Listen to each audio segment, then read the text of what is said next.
Yes, this is the Footy Talk for you Thursday, and as always, I am joined in studio by a man who played a lot of football at both Collingwood and the GWS Giants, Mr. Heath Shaw. Heath, welcome. Daisy, how are we? I'm going really well, thank you. How are you?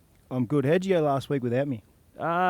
We went surprisingly okay, and off the top of my head, I cannot remember what we did. Good. So I'll just go with a generic answer. So it was a good episode.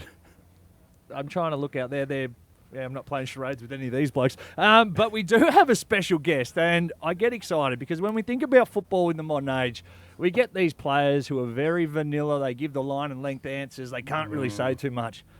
But the footy world has been taken by storm by a young man who has taken social media for his football club to the highest of levels. And I speak of the man who runs the Giants' social media, Jacob Gaynor. Jacob, welcome. Thanks for having me, boys. Now, where are you currently whilst we do this interview? I'm in beautiful Maroubra, just in the backyard. Okay, because it looks like some sort of holding cell, to be completely honest with you. So just blink twice if you're all right. I wouldn't be beyond me. Talk to us about this storm that has become the Giants media, probably from the start. What, was it an application for a job? You tell me. It was funny how it worked. I started at the AFL in Sydney, and then COVID hit, so I got stood down, came back, and then the Giants asked the question if I'd be willing to go across, and I never actually did the season at the AFL, so impressed in the off-season, I suppose, and then got the gig at the Giants and been there for 2.5 years now. So obviously there was a lot of applicants for that job at the Giants then. If they're just going, yep, you got the job. How much of a licence does the football club give you? Has it evolved a little bit as the popularity of what you post has continued to rise? Yeah, it's definitely evolved. I think it started pretty slow, and now we've gotten to a good position where I don't necessarily have to check everything. There's still things I have to check, but I think there was a few times where the club were kind of like, that's probably too far, and then I showed them the numbers behind the post, and they're like, oh, it's probably all right. What was the? So yeah, it's going all right at the moment. What was the number one? What was the one where you went? Like, obviously went a little bit or went viral, and the club were like, "Yep, keep doing that. More of that, please." The first thing we ever did was when Shane Mumford was still playing, so it was a while ago. But he somehow was nominated for Mark of the Round. And obviously, multiple players are nominated. Yeah, that's the joke in itself. But most players are nominated. There's a couple of players every round, and we wanted to have some fun with it. And obviously, Shane's got the background of a few off-field issues, and the club had to release a statement regarding what he'd done. So I thought it'd be funny just to release another club statement. And then the caption, the club have released the following statement regarding Shane Mumford. That gets the clicks. And then the statement was just, that we're shocked that he's been nominated. Tested positive for highest velocity, things like that. But no, that was the first one. Is there a team behind you that goes into the planning and execution? Because surely this isn't just happening by chance. Yeah, we've got an amazing media team at the Giants. I think I am a little bit OCD in terms of my preparation. I've got folders for everything, so whether it's a close game, a big game, a smaller game, whether we're playing in Tassie, Perth, like if it's raining, if it's dry. There's folders for every scenario really, so I just quickly get into those and see what I can use. So we all know there's the, what they call them, the keyboard heroes. Oh yeah, the Warriors. Keyboard warriors. So you're obviously Keyboard very funny on social media, but what percent? So if you're 100% funny on social media, what percent funny are you in real life? And I've got some evidence to back this up. Some people have actually. I've done my homework. Give us I've been told to be I got told to prepare myself for what you've got for me, so I've done my own research here, so be careful. Oh yes, here we go. I sit back and laugh. You've got a lot of friends still. You've got a lot of friends still at the Giants, so I've asked a couple of questions. No, I think I'm pretty funny. That's a good number. That one. The fact that you're questioning people about percentages is the issue. I was just saying, like, because it is like you have to have obviously a little bit of personality, and I obviously put the Giants social media on the map when I went there. Is that when you did a press conference with a helmet on? Yeah, all that sort of stuff. Like it was like I got a little bit of free reign, but obviously Jacob's gone to the next level. And at the start, when I first started there, I had more followers than the Giants' whole team combined. So that was a good start as well. But I think there was a stat I saw the other day that the increase in social following, Giants have the highest increase in social following this year. Mm-hmm. And then second place is Collingwood. Right. Which is it's a pretty good effort for a team with not a huge So when fan are we going to base. get to the point where you start hanging shit on our guest? Because that was not really riveting. Oh, okay. I didn't realise we were doing that. Okay. You just teased that you were going to come with in both barrels. And No, then I you've didn't. I rolled just out a asked him stat if he was that funny the or not. And gave me a entire compliment. AFL knows. I asked him if he's funny. He's not. Clearly, I don't do any homework. I didn't ask anyone any questions. But the question is, I do have. I don't have any questions.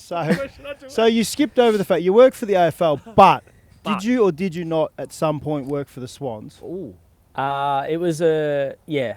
I wouldn't say I directly worked for the Swans, but I had things to do with the Swans and the Giants.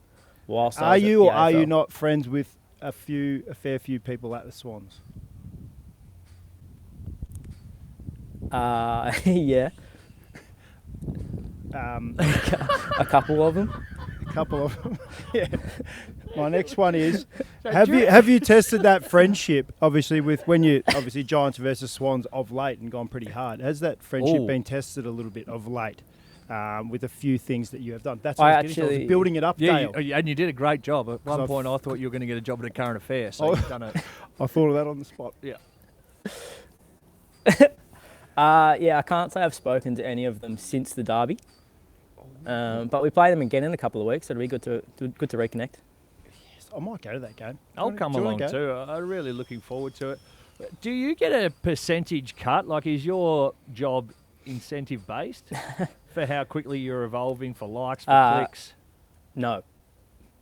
No, Jeez, he's just I'm not he's just sure got who a your job. manager Yeah, is, but no, you need to be I working wish. that in because Actually, good question. Before we pan on to the Right. next segment, have you been approached by other clubs or other agencies or other organisations in general to leave the Giants? This is a good one. That's a good question. Yes. yeah. Did Was it- my mate ever reach out to you about the coffee stuff that he wanted to do? Not directly. I don't think so. Oh, okay. well, Was I'll it have to another follow that AFL up. club? So we can. I've spoken to a few other AFL clubs, but nothing concrete. Oh, okay. And this is smart because he's now driving the price sky high. He'd have touched on the keyboard warriors, and one of my great enjoyments now that I am retired is to fire back because you've got carte blanche. You don't really answer to anyone. Once recently told a guy he should write some positive comments in crayon. What license do you have to reply to the nufties who tee off on you? Yeah, pretty. Yeah, I guess there's a license there. You obviously got to be careful because you're representing a brand and a football club. So depending on what it is, I'll reply from the Giants, and if it's personal, then I'll go back as myself. That's not too bad. Okay, so you've done a lot of work with Cooper Hamilton. I actually thought he was like your assistant. I didn't think he was an actual Giants player. Does he play? Yeah, he's a player. No, yeah. I joke. I So- joke. no, I we- joke. Nah, We we're like only it. joking. Right. So Cooper, how did we get into like Cooper? Because he's a rare looking unit. He's a different cat, and the content he does, I think it's Yeah. quite amusing. It's very because he's so sort of dry. How did you find him as like one of your like people to use consistently? When he came to the club, he had a little bit of a TikTok following, and wasn't shy in doing social media and things like that. And then it was more towards the back end of last year when we made finals that he was out injured, and we had an idea to do some content. And obviously he was relatively well known within the Giants space, and we used him and wrote a script for him and told him what we were doing and what we were trying to achieve. And then he ran with it, made it his own thing, and then it became a little bit of a viral sensation during the finals. And now it's kind of just in our arsenal. When we need to do something, we'll pull it out. So, yeah, for example, the Swans derby, when there's a few things we'd like to get off our chest, and then he's kind of our sounding board, really. What about the Green Room podcast you do with Tom Green? Is that again another strategic plan by you to seem like the funniest guy in Australia? Yeah, if you've got Tom Green and myself, you're obviously going to be the funniest. He's a bit bland, Tom. But yeah, I guess that's the name attached to the show, which gets people listening. it is, Heath. The poem that I think you did for this week or last week, you came up on my feed. Obviously, the phone was listing. How much time goes into that sort of stuff about, essentially, Tom wanted him to rip him in poem style. It's like and a roast. he did that. Yeah, like a roast. Rap roast. Yeah. Sort of setup. Maybe not a poem. Mm. Hopefully you write all the content I for thought, Tom. I thought that came across as a question, and the fact that all three of us sat here and No, looked we at each didn't. other, it was probably she won. No, it was a good question. It didn't take you 10 minutes to get into it like Heater did. I think the poem, it takes a good, it takes a good 5 minutes, 10 minutes to write the poems. I don't put too much time into them. I think if I did, I'd get a bit more of a better, because Tom ranks them at the end. I don't think I've got above an 8. So if I put a little bit more time into it, hopefully I can get a better score from him. Who's the favourite? Take away the Swans, because we know we like targeting the Swans. What's the club or what's the topic that you like to target? Like when you see something happen during the week or see something happen on the weekend, you're like, I can't wait to push out a bit of content for this during the week. What's your favourite topic or team even? I think my favourite team would be Collingwood, just because they're so big and their fan base is so passionate that anytime we mention them, they're just coming for our heads, and I think it works. Definitely works. And if you're turning Collingwood offside, you're turning Carlton onside, and they're the two biggest clubs in the game. So you're doing something right if both of those clubs are engaging with you. So yeah, you just had to pick one. So anything Collingwood related, I'll put my hand up and jump on straight away. I have a bone to pick with you about that, because Mason Cox obviously made the joke about the petting zoo being at the showgrounds, and then you guys hilariously put a petting zoo at the showgrounds. Do you know who Channel 7 set out to cover that? It was me. Mitch I was Cleary, in there. It was me in there with some junior goats and some sheep and a whole lot of shit. In a nice, it was 35 degrees in the sun. I was sweating like a gypsy with a mortgage. It was, oh boy. And you're to blame for that, so stick it up your ass. Yeah, we do things differently out there. You probably had a great day. I didn't. Gets the big gigs, Dale. Just let us know, before we let you go, just let me know if you ever want a pass play over the Giants to come on board, who actually play with Collingwood as well, so there could be like something in there. There's your angle, and the Bulldogs hate me with a passion. Port Adelaide hate me as well, so there's I could probably get a few on or offside really, really quickly. If you want to do something in the future, just let me know. Hit me up. You're going to regret saying that, because I'm going to use you a lot. I was going to say, was that a question? No. But final one. Hypothetically, the Giants go all the way this year to the grand final. Ooh, Have you, in your preparation, dared to dream and got a folder that says grand final week? Surely. They nearly made it. And don't lie, you're on the stand. I have a premiership folder. I've also been asked by a couple of the boys, if we were to win the flag, what would I do? And I've told them wholeheartedly that we'd be the most obnoxious club in history. There's no commiserations to the runners up. We're going so hard that we're the best in the world. See, I love that's that. what, but you want that. Yeah. Because to be honest, that's how the Giants sort of made their name at the start. In the first few years, it was like, they haven't won a game, but they're still arrogant. They still roll around and take it up to the big boys. So when you win it, when you actually get there and do it, you might as well just stick to your guns. Humility looks good on some people, but if you're going to embrace the opposite, you may as well go all the way. Yep. All the way. We thank you for coming on, mate. Apologies for some of the questions and the little bit of delay we've got in Heath's brain and the microphone, but also the one getting up to you in the backyard of whatever cell you are currently in. We do also thank you for the humour you are bringing to the game from all the footy fans, and I'm one that certainly follows the Giants and doesn't mind a comment from time to time. So thanks for everything you've done, and all the best with what's to come. Thanks, boys. Appreciate it. Thanks, What mate. a man. That was Jacob Gaynor, the man who is taking over the football media world. Coming up next, Peter and I go into full preview mode of the big game tonight between the Western Bulldogs and the Sydney Swans under the lid at Marvel Stadium. Welcome back to Footy Talk for your Thursday. We really appreciate you hanging around, as Heath Shaw and I are going to have a big look at a couple of games coming up. And one of them is a massive game tonight at Marvel Stadium, where the Western Bulldogs, currently sitting in 11th on the ladder, take on the first place Sydney Swans, who are humming, Heath. Are the Doggies a chance? Oh, they're definitely a chance. They've sort of found their mojo a little bit the last few weeks. A couple of young kids have stood up, but the Swans last week, you would have been watching that game going, "Oop, Carlton, how far?" And then it just went, "Oop, the other way." Is the concern for the Western Bulldogs the lack of defence? Because in that Carlton game, Jacob Wiedering was a pillar. When he was on, they were 4 or 5 goals up. As soon as he went down, ye old floodgates, ye old opened, ye old see you later. Yeah, it's an interesting one because it definitely will be a midfield battle, this one, like most games. But Libba's back, so that's a handy in for them against Potentially. Potentially, yeah, I think he'll play. Okay. And then the Sydney midfield, which is like on fire, and they're batting about 4, 5, 6 deep. It's incredible. It's one out, one in. Yeah. Papley runs through there every once in a while. James Jordan, who's come up and playing a really good role. You've got Taylor Adams at half forward, chucked through the midfield mix. Heaney, who's in Brownlow medal winning form. Whatever you want to do. The Chad, who is very quickly coming behind him. Yeah.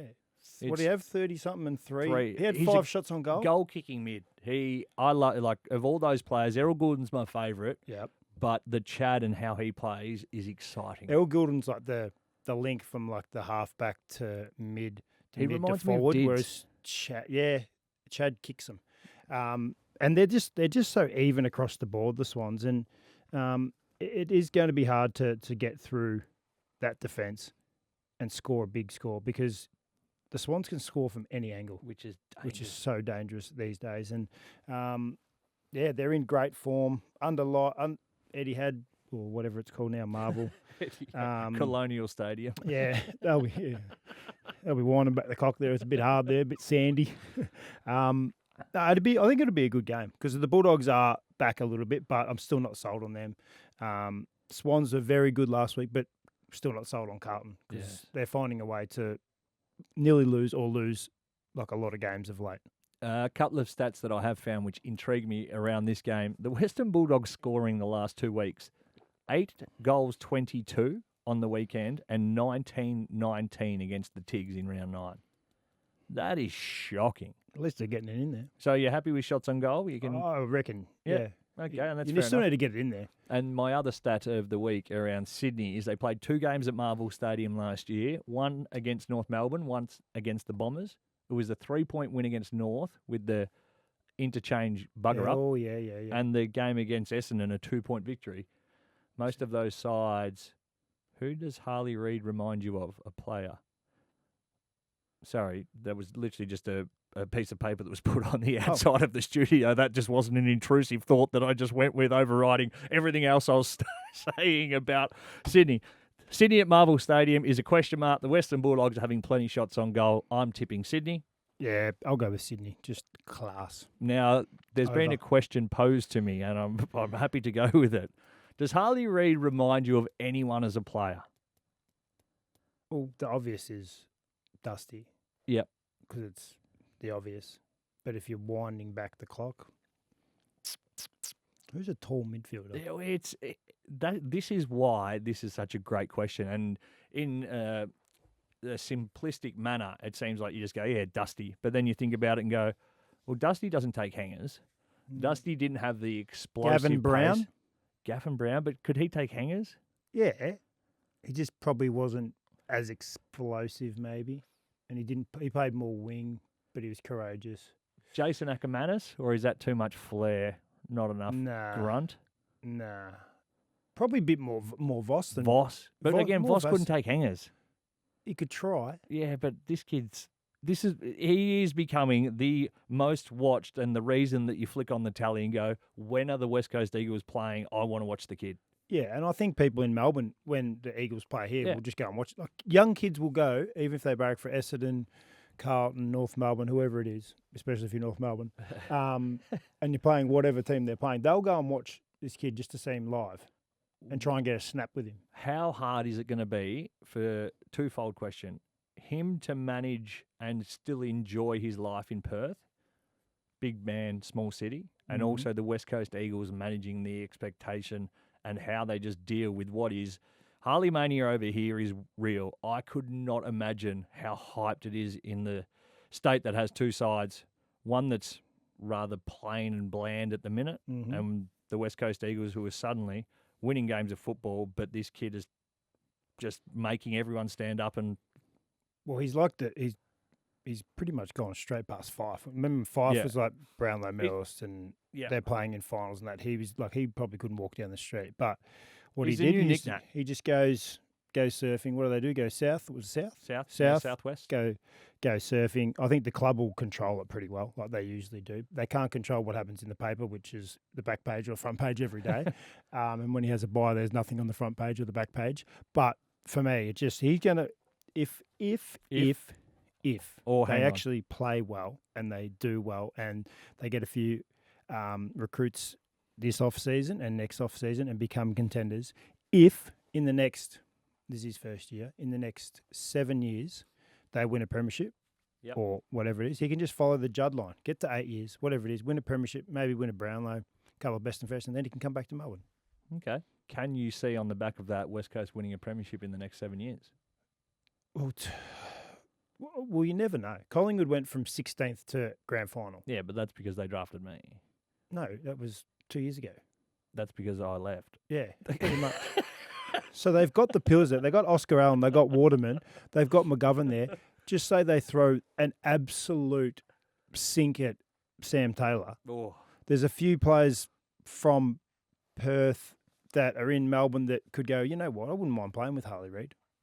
It's a fair point. It's that they will actually. He saved Adam Simpson's job. He's going to be on the recruiting campaign as well to get players over there, and people are going to want to come to him. So I think West Coast will go up the ladder quicker than what most people thought. The fact that Waterman is leading the Coleman medal in a side that, or equal first, in a side that has been going as badly as they have, there is not enough credit being given from us on the eastern states as to how well this kid is going. He is flying. He's so consistently flying as well. He's brilliant. And he's playing against some good players. And imagine when Big Oscar comes in, you got Darling, you got Oscar Allen, and you got him up forward. You're not going to know who to man up on. Good luck. Yeah. And then you rest Harley Reid down there. He's getting the fourth best defender, nearly fifth best defender. So it's exciting for them. They still need a few extra players, but they do have some young kids they're throwing through the midfield that they drafted the last couple of years that they will become good players. We are on Eagles Watch. Freo take on Collingwood. That's the other big game of the weekend. Friday night footy tomorrow night over in the West. Fremantle just ticking along into ninth. Get a win on the weekend, albeit a pretty average one. 9 goals. Talk about accuracy and bad kicking from the Western Bulldogs. 9 goals, 18 against St Kilda, and 4 goals, 15 the week before against Sydney. Oh, yuck. Practice, you reckon? Well, I just, that's horrible. Flip it around, you have an easy day out, don't you? You have a comfortable win and at least competitive against the Swans. Are you concerned about the Pies and their injury list and what they're going to produce up forward? Yes. You can't say no. They keep on keeping on the Pies, and they always try, and they're always thereabouts. And obviously last week just hung on, but it's hard to travel over there with so many injuries, young kids coming in as well, and it's nearly like a revolving door. At some point, the dam wall does break. I don't know if it's this week. I think it'd be probably even money, these two going into it. It's nearly a 50-50. I thought last week was a big danger game, and they only sort of just limped over the line. So it is a concern. Hopefully the old theory is get to halfway and then start getting players back, and then you make a big launch at it later in the year. Very good by you. What's on for the weekend? Are you down in Tassie, I believe? Yeah, down in Tassie. Playing on Saturday. Give it a plug. Playing for the Glenorchy Magpies. Black and White is going back on this week. It is. You know what? I'm very, very. I've never done this. Wear a long sleeve jumper.